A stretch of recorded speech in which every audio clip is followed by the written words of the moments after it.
டே தலைவரோட அப்டேட் வந்துருச்சு துபாயிலேருந்து. S, துபாயோட first video ரைட்டா, அப்படி தானே? அதாவது அவங்க ஸ்டோரியில் அவங்க இந்த மாதிரி ப்ரொஃபஷ்னலான வீடியோ அப்படின்ட்டு. ஸோ ரொம்ப அழகாக வந்து தம் பிரியாணி டே அப்படின்ட்டு பிரவீனா சோதிக்காதீங்க அது மாதிரி ஒரு பயங்கரமான அப்டேட்ஸ் கொடுத்துருக்காங்க.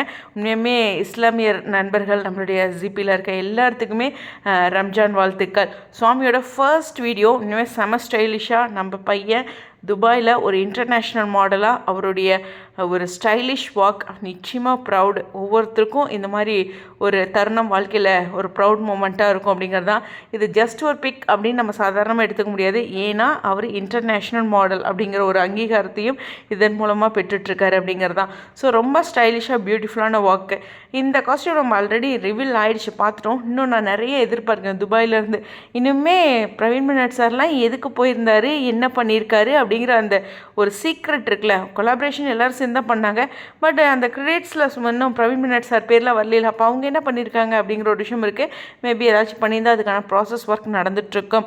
எஸ், இன்றைக்கி நம்மளுடைய இஸ்லாமிய நண்பர்கள் எல்லோரும் வந்து பயங்கரமாக தொழுது அதுக்கான விரதம்லாம் எடுத்து ஃபாஸ்டிங் நிச்சயமாக பெரிய விஷயம். என்னோடய ஹாஸ்டலில் ஒரு பொண்ணு இருப்பாள், ரொம்ப க்ளோஸ் எனக்கு. அவள் வந்து இந்த ஃபாஸ்டிங் அவ்வளோ ப்யூராக பண்ணுவாங்க.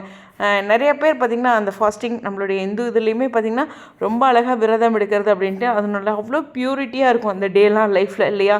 உண்மையாமே வந்துட்டு இதெல்லாம் வந்து ரொம்ப பிளஸ்டுங்க இதெல்லாம் செய்கிறதுக்கு வாழ்க்கையில் அப்படின்ட்டு. ரொம்ப அழகாக ஒவ்வொருத்தரும் அந்த விரதம் இந்த மாதிரி விஷயங்கள் பிரியாணி பக்கத்தில் இருக்கவங்க எல்லாத்துக்கும் கொடுக்கறது அப்படின்னு ஒரு அன்பை பரிமாறுற விஷயந்தான்.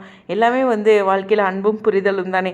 ஸோ ரொம்ப அழகான நம்மளுடைய சுவாமியோட அப்டேட்டோட பிரியாணி வாஸ் அப்படியே பிரவீனா மேடம் இங்கே அடிக்குது. ஆனால் வந்துட்டு இந்த வரைக்கும் வாழ்க்கையில் இந்த பிரியாணி ரம்ஜான் பிரியாணி சாப்பிட்டதில்லை, முஸ்லீம் வீட்லேயும் பிரியாணி சாப்பிட்டதில்லை. இதுதான் என் வாழ்க்கையில் நான் செஞ்ச பெரிய பாவமாட்டிருக்கு. ஹாஸ்டலில் சாப்பிட்டனான்னு ஒரு ஞாபகம் அவள் கொடுத்த மாதிரியே இருக்குது, ஆனால் சாப்பிட்ட மாதிரியும் தெரியல. ஆனால் இந்த ரம்ஜான் பிரியாணி இன்னும் நான் சாப்பிட்டதில்லைங்க. அதை மட்டும் பதிவு பண்ணிக்கிறேன். எனிவேஸ், உங்களுடைய கருத்துக்கள் ஸ்டேடியம்.